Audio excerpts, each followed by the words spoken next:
Pas encore de cohue, mais beaucoup d'interrogations sur les quais de gare. Tous ont les yeux rivés vers les panneaux. Les prévisions de trafic ne sont pas bonnes car mardi, 77% des conducteurs seront grévistes. Les TGV seront très impactés, 12% seulement rouleront. 28% du réseau Île-de-France, le Transilien, fonctionnera, mais certaines lignes seront totalement à l'arrêt. Pour Gloria, il n'y aura pas de train pour venir de Melun. Il n'y a pas de train du tout. Je dormirai à Paris parce que vu que je suis coiffeuse et moi j'ai un emploi du temps très rempli. Vincent Langlois, lui, se fait du souci pour son retour. Coup de chance, c'est pas tombé dans les jours du calendrier de la grève.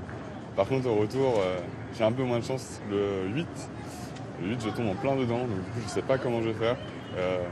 J'ai rien prévu, j'ai regardé Blablacar, tout est complet.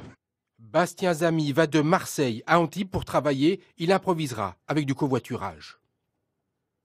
Blablacar, covoiturage, après des amis qui sont sur place ou pas, des gens qui vont travailler donc directement du covoiturage en dehors de toute organisation que ce soit. Et puis voilà, donc c'est embêtant, on est un peu embêté par ces grèves-là, mais bon, on les comprend et on essaie de s'adapter autrement, quoi. Adrien Foxonnet s'apprête à avoir de très longues journées. Des trajets très longs, ouais, partir plus tôt, se lever beaucoup plus tôt et rentrer aussi très tard parce que je travaille pas de jour, donc ça aide pas non plus. La grève commencera officiellement demain, lundi, à 19h. À la veille du début de ce mouvement, dans un instant avec nous, le président de la SNCF, Guillaume Pépi. Mais d'abord, direction la gare de Lyon, à Paris, en direct avec nous, Justine Veil. Bonsoir Justine, la grève s'annonce importante et elle va impacter largement le trafic, on l'a vu. Qu'a prévu la SNCF pour tenter d'accompagner les usagers ?